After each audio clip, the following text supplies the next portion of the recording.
Assalamualaikum warahmatullahi wabarakatuh. Nama Ibu Ira Fauzia Ahmad. Sekarang Ibu akan mengajar kalian di kelas 12 MIPA sampai IPS. Kalian pasti sudah mengenal ya, walaupun Ibu belum pernah mengajar kalian di kelas 10 dan kelas 11.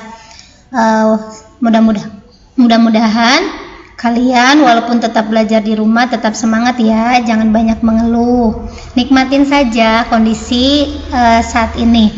Nah, di sini Ibu akan mengajar tentang untuk pertemuan pertama ini akan mengajar tentang disintegrasi bangsa, yaitu terjadi pada tahun 1948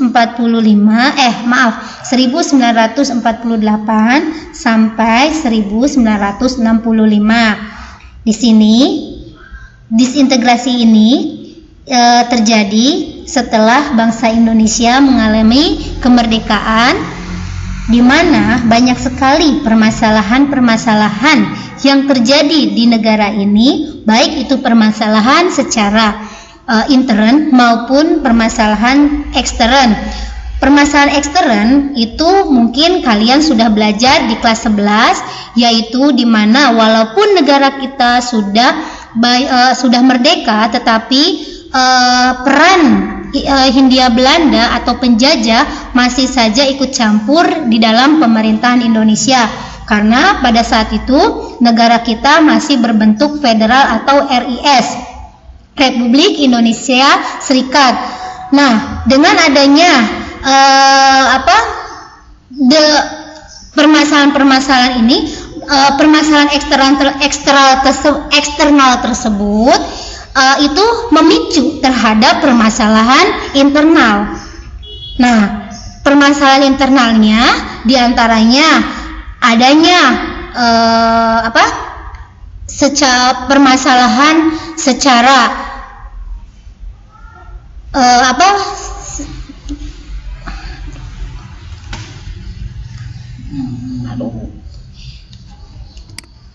Nah, sebelum kita membahas tentang permasalahan apa saja, kita akan mengetahui dulu apa sih arti dari integrasi dan apa itu arti dari disintegrasi.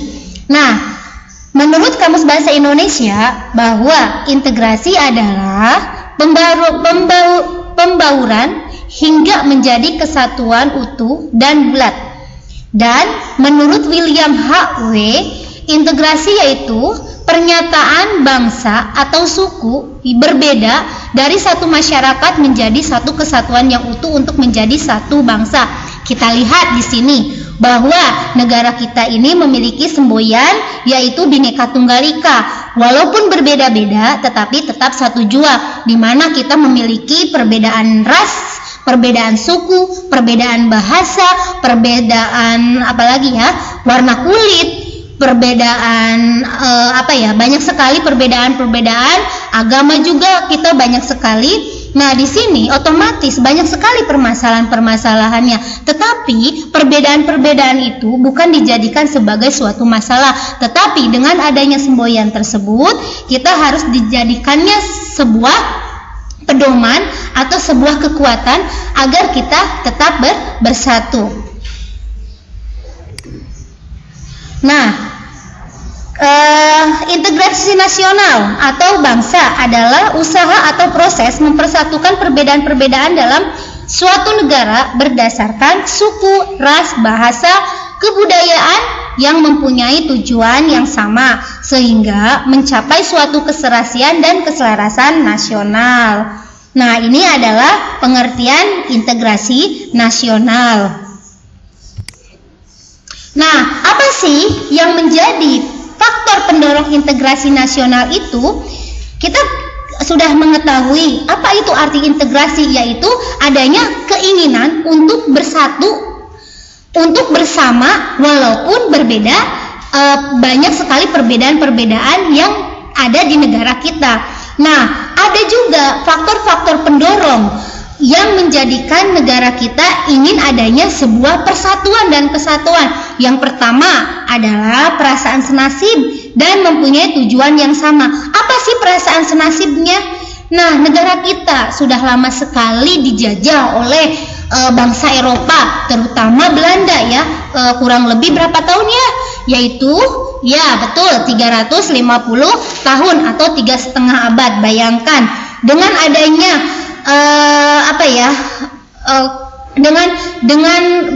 dengan lamanya kita dijajah oleh bangsa lain, otomatis ada perasaan senasib dan ada keinginan untuk adanya sebuah perubahan di negara kita.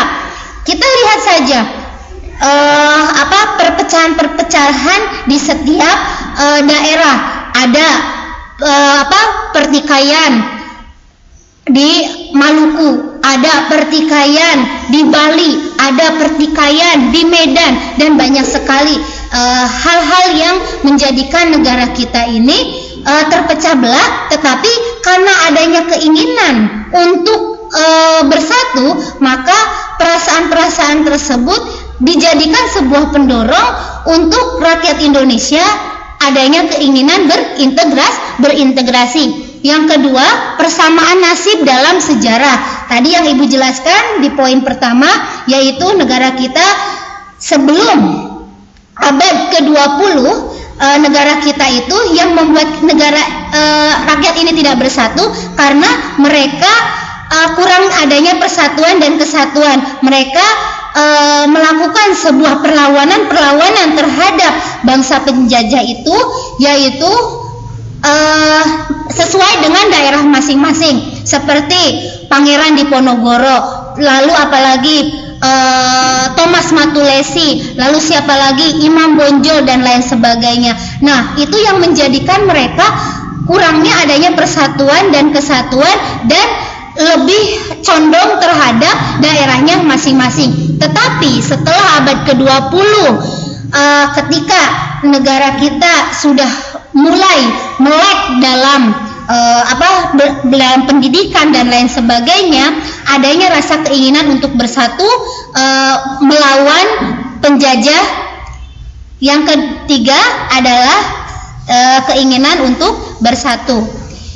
Nah, faktor penghambat integrasi bangsa yaitu yang pertama masih adanya etnosentrisme. Apa sih itu etnosentrisme? Etnosentrisme adalah kebanggaan terhadap daerahnya sendiri atau kebanggaan terhadap wilayahnya sendiri, di mana merasa suku atau bahasa atau wilayah mereka itu paling bagus, paling keren, paling hebat dibandingkan dengan daerah-daerah yang lainnya. Nah, itulah yang akan menjadi penghambat dari integrasi sebuah bangsa. Yang kedua, tidak meratanya pembangunan ekonomi dan infrastruktur. Nah, nanti ada sebuah permasalahan di dalam negeri kita karena kurangnya pemerataan pembangunan ekonomi dan infrastruktur di negara kita, di mana pada tahun 1950-an masyarakat pemerintah pusat hanya membangun infrastruktur atau pembangunan itu hanya di wilayah Jawa, Jawa dan Madura saja, atau wilayah-wilayah daerah-daerah yang dekat dengan ibu kota. Tetapi yang jauh dengan ibu kota seperti Sumatera, seperti Kalimantan, Sulawesi dan lain sebagainya itu kurang dipedulikan, sehingga di situ adanya sebuah perlawanan atau mereka menginginkan untuk memisahkan diri dari negara kita. Nah, upaya bangsa Indonesia mengatasi ancaman disintegrasi diantaranya yaitu kita sebelum mengetahui apa saja sih ancaman-ancamannya, kita harus tahu dulu apa sih arti disintegrasi. Disintegrasi adalah keadaan tidak bersatu padu, keadaan terpecah belah hilangnya kesatuan dan persatuan atau perpecahan. Ini menurut Kamus Bahasa Indonesia. Sedangkan menurut Sukanto, disintegrasi adalah adanya suatu bagian dalam negara yang tidak berfungsi sebagaimana mestinya untuk tidak bersatu padu. Ini adalah pengertian dari disintegrasi. Faktor pemicu dari disintegrasi adalah, nah, di sini keinginan untuk mendirikan negara sendiri yang lepas dari NKRI, di mana pada saat itu ada beberapa wilayah yang menginginkan untuk mendirikan negaranya sendiri, seperti terjadi seperti kondisi di Amerika Serikat, di mana pada saat itu pemerintahannya RIS, Republik Indonesia Serikat. Kenapa sih mereka menginginkan menjadi negara sendiri? Nah, karena ketika sudah menjadi negara sendiri, pasti wilayah tersebut akan lebih maju dibandingkan ketika mereka mengikuti